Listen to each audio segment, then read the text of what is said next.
10 years ago, BMW decided that their iconic GS needed liquid cooling. Along with that, it got a whole heap of horsepower and a whole load more performance to go with it.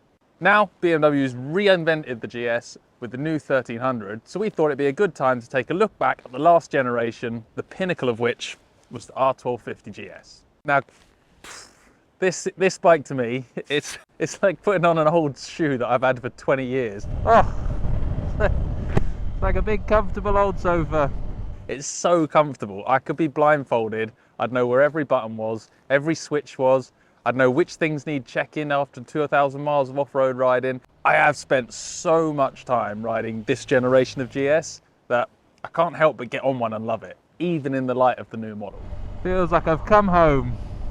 I've spent some hours riding these things. And now with the new model coming out, the 1250s are looking at really, really good value. They don't quite have the razor sharp poise of the 1300. They clearly don't have the horsepower, and they do feel softer, wobblier, older, especially in the light of the latest range of adventure bikes. The guys at M&P Motorcycles in Swansea were kind enough to lend us this, which is their X-Demo R1250 GS, Rallye, TE, LE, Pro, GTI, Van den Pla, whatever you want to call it.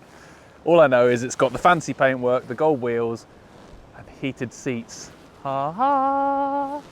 Can't beat heated seats. This one's up for sale at 16 grand, 15,999, with 1,200 miles on it, which is a good few grand cheaper than the equivalent 1300, and it's a hell of a nice bike for the money. Looking across the range of 1250s, anywhere from sort of 10, 11 grand gets you into one. And if you go back a generation to the 1200 liquid cooled GS, which is kind of 90% of what this is, you can pick them up from as little as 6.5, 7 grand. And for that money, you get something that is, I think, still one of the most versatile motorcycles on the planet. The one thing that the GS has always done well for me is do everything pretty well. It's not until you're kind of at the extremes of a type of riding, or pushing towards those extremes, that the GS starts to run out. So if you're riding reasonably quick on the road, it's phenomenal. It actually stays really, really stable. You can ride really quick with a pillion. And it's only once you start really pushing hard and chasing those twisty left, right corners that the slightly lazy steering and the slightly soft suspension and in tight stuff, the weight comes into play. But for 80% of road riding, it's fantastic. Likewise, touring. If you're gonna ride across Europe in a day, 1,000 odd miles, by all means get a Goldwing, get a K1600 GT. There are more comfortable motorcycles. But for 200 mile, 300 mile, 400 mile days, the GS has got really good wind protection. It's got heated seats and grips. It's got a nice riding position with adjustable seats so you can kind of get it dialed in for yourself.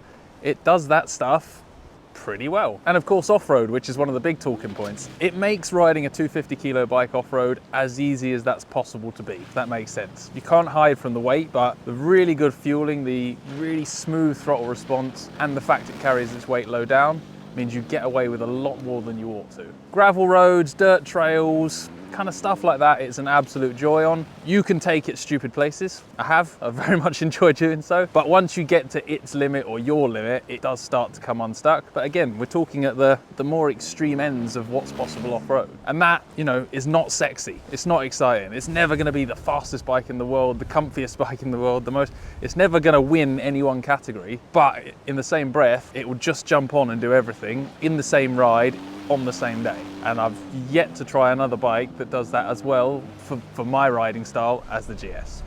It's a boring thing to be able to do everything quite well, but it's actually really, really useful. And that, I think, is what the success of the GS has always been. It combines all that capability with enough character, enough weirdness, enough wobbly engine and boxer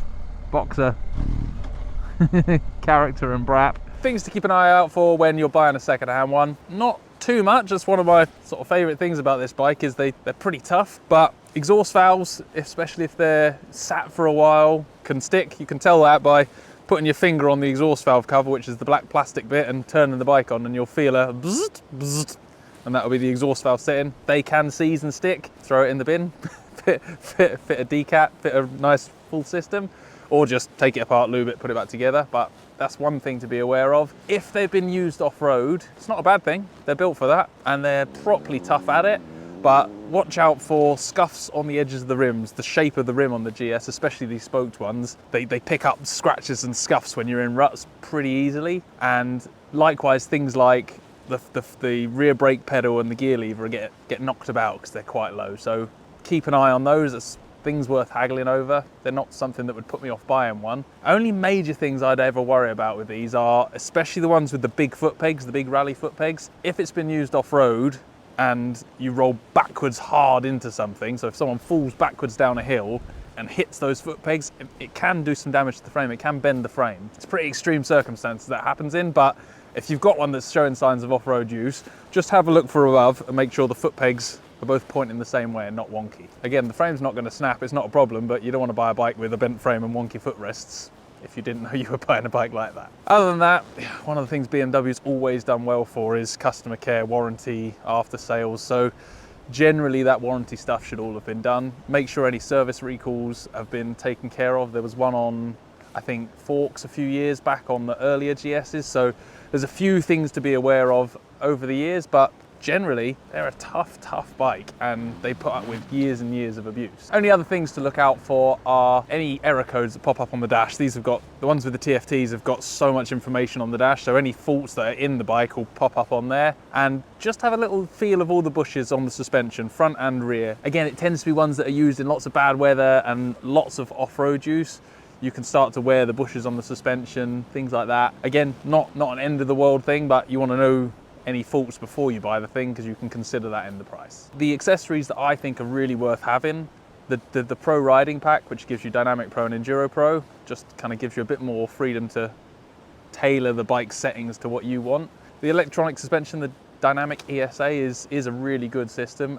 Most of the bikes in the UK have that. There's not many left that don't have that, especially in the 1250. A set of engine bars and a set of rocker covers are an absolute godsend because if you drop it, it will land on the engine bar, you'll pick it up and it won't even be a thing. If you drop it without the engine bar on, it's quite easy to hold a case. So for a small bit of money, that modification means dropping it is not even a slight issue, as opposed to it being the end of your ride. Now, if there is a kind of Achilles heel to the GS, it's probably that they're a little bit pinchable.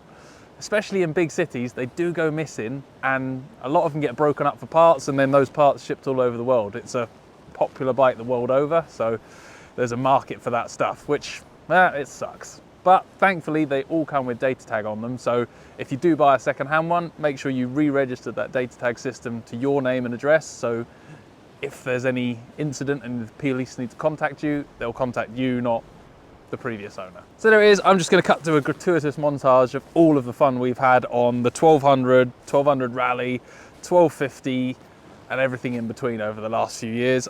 It's a little moment to say goodbye to this model as the 1300's come and taken over. It is the end of an era in some ways. This kind of asymmetric, boss-eyed, slightly wobbly, funky old GS with its old school steel trellis frame, it's done. And I'm definitely going to miss it.